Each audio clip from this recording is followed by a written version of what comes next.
Hello students, तो मेरा नाम है Vikas Gupta and welcome to our YouTube channel Vikas education simple way. आज हम देखेंगे छत्तीसगढ़ 12वीं बोर्ड गणित का क्वेश्चन पेपर सेट ए और उसके आंसर भी देखेंगे। तो पहले आप सारे क्वेश्चन के स्क्रीनशॉट ले लें, उसके बाद हम देखते हैं आंसर।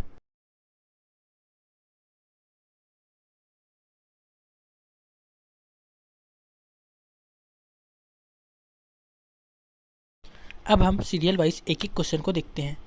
पहले क्वेश्चन में हमें अवकल समीकरण की कोटि और घात बताना है और हम जानते हैं अवकल समीकरण में जिसका जितना अधिक अवकलन होता है वही उसकी कोटि कहलाती है, इसलिए यहाँ पर कोटि 2 होगी तथा अधिकतम अवकलन की घात ही अवकल समीकरण की घात कहलाती है, इसलिए यहाँ पर घात 1 होगा। दूसरे क्वेश्चन में हमें दिया है A vector equal to I plus J plus 2k है, तो a इंटू ए रेक्टर याद करना है। तब i का गुणा i से होगा तो 1, j का गुणा j से होगा तो 1, 2k का गुणा 2k से होगा तो 4, तो 1 + 1 + 4 = 6। क्वेश्चन नंबर तीसरे में हमें a अवयव और b अवयव को जोड़ना है, तो ऐसा करने पर इसके संगत अवयव जुड़ेंगे, तब आंसर आएगा 3, 7, 1, 5। क्वेश्चन 4 में हमें e की घात में 10x into sec square x dx का समाकलन करना है। इसके लिए हम 10x को t मानेंगे, तब sec square x into dx = dt। तब हम e की घात में t इंटू dt का समाकलन करेंगे, जिससे e की घात में t प्राप्त हुआ, e की घात में 10x। क्वेश्चन नंबर 5 में हमें अवकल समीकरण को हल करना है, तो dy/dx = y/x।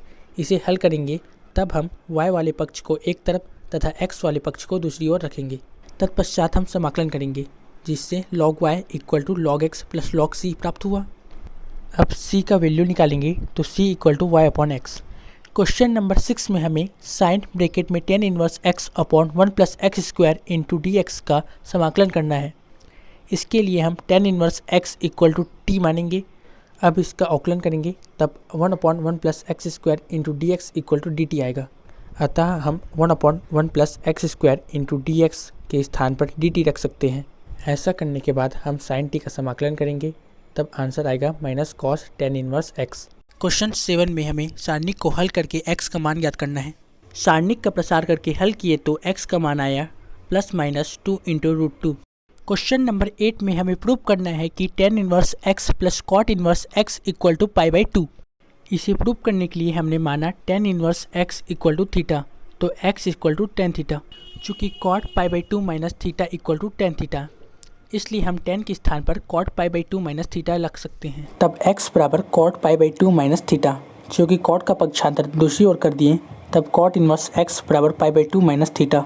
इसे हम समीकरण 2 मानेंगे। अब समीकरण 1 और समीकरण 2 को जोड़ने पर tan 1x + cot 1x = theta + π/2 - theta. चूँकि थीटा से थीटा कट गया, इसलिए tan 1x + cot 1x = π/2। यही सिद्ध करना था। क्वेश्चन 9 में हमें सिद्ध करना है कि फलन 2x² - 1 x = 3 पर सतत है। इसे सिद्ध करने के लिए पहले हम राइट हैंड लिमिट लगाएंगे, फिर लेफ्ट हैंड लिमिट लगाएंगे। यदि दोनों बराबर हो जाए तब फलन सतत होगा। यहाँ पर राइट हैंड लिमिट का मान 17 आया तथा लेफ्ट हैंड लिमिट का मान भी 17 आया तथा f(x) = 3 पर भी मान 17 आया, अतः फलन सतत है।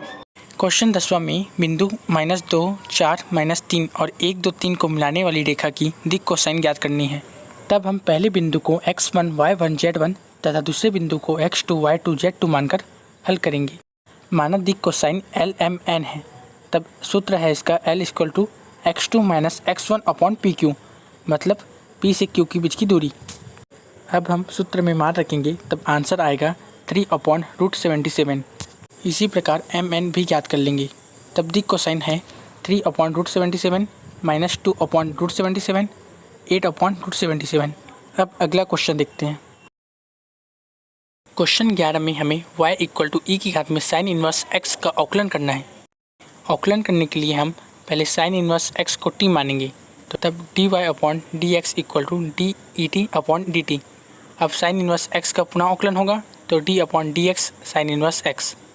इसे हल करेंगे, तब आंसर आएगा dy/dx = e की घात में sin 1x √1 - x²।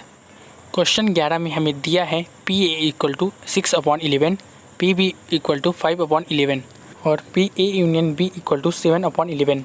तब हमें PA इंटरसेक्शन B का मान ज्ञात करना है। चूँकि सूत्र होता है PA union B = PA + PB - PA intersection B। यहाँ पर हम PA इंटरसेक्शन B को एक तरफ रखकर इसका मान ज्ञात करेंगे। अब सूत्र में मान रखकर हल किए तो आंसर आया 4/11। क्वेश्चन 13 में दिया है A vector equal to 4i + 3j + k तथा B vector equal to i - 2k। तब हमें mod of 2b vector minus A vector ज्ञात करना है। तो पहले हम 2b रिएक्टर ज्ञात कर लेते हैं। तो 2b रिएक्टर का मान है 2i - 4k। अब हम समीकरण 1 में मान रखकर मॉड को हल करेंगे तब आंसर आएगा √38। क्वेश्चन 14 में हमें सिद्ध करना है cos inverse 4/5 + cos inverse 12/30 equal to cos inverse 33/65। अब हम यहाँ पर फॉर्मूला लगाएंगे cos inverse x + cos inverse y equal to cos inverse xy minus √1 - x² into √1 - y²। सूत्र में मान रखकर हल करने पर आंसर आया cos इनवर्स 33/65। Proof that. चलते हैं नेक्स्ट क्वेश्चन की ओर। ये क्वेश्चन 14 का अथवा है। इसमें x का मान ज्ञात करना है यदि tan inverse 2x + tan inverse 3x equal to π/4।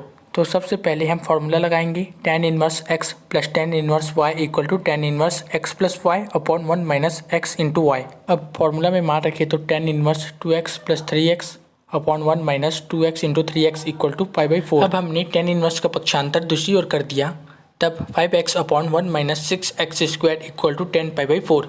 अब तिर्यक गुणा करके x का मान ज्ञात किए तब x का मान आया 1/6 या x इक्वल टू -1। क्वेश्चन 15 में हमें समाकलन करना है x sin inverse x upon √1 - x² dx का। समाकलन करने के लिए हमने sin इनवर्स x को t माना तब x का मान sin t होगा। अब हमने sin इनवर्स x का समाकलन किया तब 1/√1 - x² into dx equal to dt प्राप्त हुआ। इस प्रकार हम sin इनवर्स x के स्थान पर t रख सकते हैं तथा 1/√1 - x² इंटू dx के स्थान पर dt रख सकते हैं तथा x के स्थान पर sin t रख सकते हैं। अब हमने समीकरण 1 में इसका मान रखा तथा प्रथम फलन और द्वितीय फलन का सूत्र लगाकर इसे हल किया तब आंसर आया x - sin inverse x into √1 - sin² x। चलते हैं नेक्स्ट क्वेश्चन की ओर। क्वेश्चन 16 में हमें दिया है यदि दो इकाई सदिश ए रिएक्टर और बी रिएक्टर के बीच का कोण थीटा है तो सिद्ध कीजिए कि sin θ/2 equal to 1/2 mod of A vector minus B vector. चूँकि हम जानते हैं mod of A vector minus B vector का whole square equal to mod of A vector के square plus mod of B vector के square -2 into A vector into B vector. चूँकि A vector और B vector का परिमाण 1 है इसलिए हम मॉड ऑफ ए रिएक्टर और मॉड ऑफ बी रिएक्टर के स्थान पर 1 लिखेंगे। तब 1 + 1 - 2 into A vector into B vector. चूँकि सूत्र होता है cos θ equal to A vector into B vector upon mod of A vector into mod of B vector तथा रिएक्टर ए और रिएक्टर बी का परिमाण 1 है इसलिए A vector into B vector equal to cos θ। अब समीकरण 1 में मान रखने पर 2 - 2 cos θ, यहाँ से हमने 2 कॉमन लिया तब 2 बाहर तथा ब्रैकेट में 1 - cos θ। चूँकि सूत्र होता है 1 - cos θ इक्वल टू 2 sin² θ/2 अतः mod of A vector minus B vector का whole square equal to 2 sin θ/2 का होल स्क्वायर। चूँकि होल स्क्वायर से होल स्क्वायर कट गया इसलिए 1/2 mod of A minus B equal to sin θ/2। यही हमें सिद्ध करना था। क्वेश्चन 17 में हमें सिद्ध करना है कि फलन f(x) equal to sin x plus cos x का उच्चतम मान √2 है। ये क्वेश्चन आपका चैप्टर 6 अवकलज के अनुप्रयोग से आया है। उच्चतम मान ज्ञात करने के लिए पहले हम f(x) का अवकलन करेंगे जिससे f'(x) equal to cos x minus sin x प्राप्त हुआ। नेक्स्ट स्टेप में हमने f'(x) इक्वल टू 0 माना तब cos x minus sin x equal to 0। अब sin x का पक्षांतर दूसरी ओर हो गया तब cos x equal to sin x। अब cos x हर में चला गया तो 1 equal to sin x upon cos x जो कि tan x होता है। 1 को हम 10 π/4 लिख सकते हैं तब tan x इक्वल टू 10 π/4 अतः x इक्वल टू π/4। अब हम समीकरण 1 का पुनः समाकलन करके ज्ञात करेंगे कि x इक्वल टू π/4 में फलन का मान उच्चिष्ट है कि निम्निष्ट। समीकरण 1 का पुनः समाकलन करने पर हमें माइनस का sin x और माइनस का cos x प्राप्त हुआ। हम माइनस को बाहर निकाल दें तब sin x plus cos x बचा जो कि ऋणात्मक मान है अतः x इक्वल टू π/4 पर उच्चतम मान प्राप्त हुआ। अब हम x का मान समीकरण 1 में रखें तब √2 प्राप्त हुआ। यही इसका उच्चतम मान है। चलते हैं नेक्स्ट क्वेश्चन की ओर। क्वेश्चन 18 में हमें अवकल समीकरण को हल करना है। अवकल समीकरण को हल करने के लिए हमने अवकल समीकरण की तुलना व्यापक समीकरण dy/dx plus P Y equal to Q से करने पर p इक्वल टू 1/x तथा q इक्वल टू x²। अब हम if का मान निकालेंगे तो if इक्वल टू e की घात में पी डी एक्स का समाकलन। हमें आई एफ का मान x प्राप्त हुआ। अब हम यहाँ पर सूत्र लगाएंगे y into I F equal to समाकलन of Q I F D X. सूत्र में मान रखकर हल किए तो y इक्वल टू एक्स की घात में 3/4 प्लस c प्राप्त हुआ। यही इसका आंसर है। क्वेश्चन 19 प्रायिकता से है। पहले आप क्वेश्चन को अच्छे से पढ़ लें, मैं सीधा आंसर बता रहा हूँ। यदि एक कलश में 5 लाल और 5 काली गेंद है, अब एक गेंद निकालने पर इसके लाल होने की प्रायिकता 5/10 होगी तथा इसके काली होने की प्रायिकता भी 5/10 होगी। घटाने पर 1/2 प्राप्त हुआ। यदि गेंद लाल निकला है तो इसमें 2 लाल गेंद और रख दी जाएगी, तब लाल होने की प्रायिकता 7/12 होगी तथा यदि काली निकली है तब उसमें 2 काली गेंद और रख दी जाएगी, तब लाल होने की प्रायिकता 5/12 होगी। अतः दूसरी बार में लाल निकलने की अभिष्ट प्रायिकता 1/2 गुणित 7/12 प्लस 1/2 गुणित 5/12। हल करने पर 12/24 आया, मतलब 1/2। अब देखते हैं क्वेश्चन 20। ये भी प्रायिकता से ही आया है। मोहन 75% सच बोलता है तथा सोहन 80% सच बोलता है। उस घटना की प्रायिकता ज्ञात कीजिए जबकि मोहन सच तथा सोहन झूठ बोलता है। तो पहले लिखेंगे जो दिया है। तो मोहन सच बोलता है 75%, मतलब 75/100 तथा सोहन सच बोलता है 80%, मतलब 80/100। अब यदि सोहन झूठ बोलता है तब उसकी प्रायिकता होगी 1 - 80/100, मतलब 20/100। अतः अभिष्ट प्रायिकता होगी जब मोहन सच तथा सोहन झूठ बोलता है। इसके लिए हमने दोनों परसेंटों का गुणा कर दिया, तब आंसर आया 15%। क्वेश्चन 21 सारणिक से है। हमें सिद्ध करना है कि सारणिक का हल 5x + 4 × 4 - x का होल स्क्वायर। सारणिक को हल करने के लिए हम सारणिक में संक्रिया करेंगे। तो पहली संक्रिया है C1 में C1 + C2 + C3 को जोड़ने पर। अब हम C1 से 5x + 4 उभयनिष्ठ लेंगे। दूसरी संक्रिया में हम R1 में R2 को घटाएंगे तथा R2 में R3 को घटाएंगे। इसके पश्चात हम सारणिक को C1 के सापेक्ष प्रसार करेंगे, जिससे आंसर आएगा 5x + 4 × x - 4 का होल स्क्वायर, कि a - b का whole square equal to b - a का होल स्क्वायर। इससे सिद्ध होता है कि 5x + 4 × 4 - x का होल स्क्वायर सारणिक का हल है। अब बढ़ते हैं अगले क्वेश्चन की ओर। क्वेश्चन 22 में हमें दिया है कि y equal to tan inverse √1 - x² + 1/x है, तो dy/dx ज्ञात करना है। तो पहले हम समीकरण 1 को सरलतम रूप में लिखेंगे, उसके बाद अवकलन करेंगे। इसके लिए समीकरण 1 में हमने माना x equal to tan theta, तो theta equal to tan inverse x। तब समीकरण 1 में मान रखने पर y equal to tan inverse √1 - tan² theta -1/tan theta. चूँकि √1 - tan² theta equal to sec theta, तब sec थीटा -1/tan थीटा। इसके बाद हमने sec थीटा को 1/cos थीटा तथा tan थीटा को sin थीटा/cos थीटा में चेंज किया। फिर हमने सूत्र लगाया 1 - cos theta equal to 2 sin² theta तथा sin theta equal to 2 sin theta × cos theta. अब सूत्र के प्रयोग से हल किए तब आंसर आया y equal to tan inverse x। अब इसका हम अवकलन करेंगे, तब आएगा answer dy/dx equal to 1/1 + x²।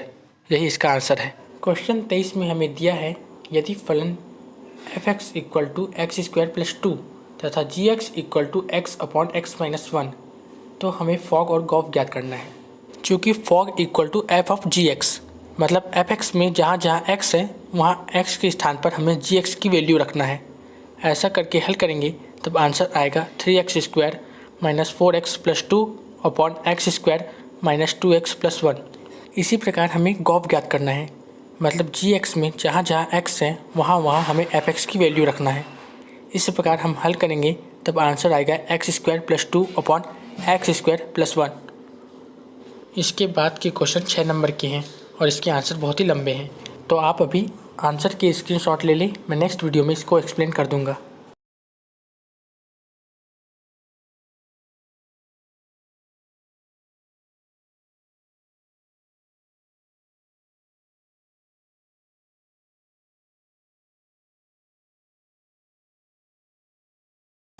इसी के साथ ये वीडियो यहीं पर समाप्त होता है। यदि वीडियो अच्छी लगी हो तो वीडियो को लाइक करें और चैनल को सब्सक्राइब करें।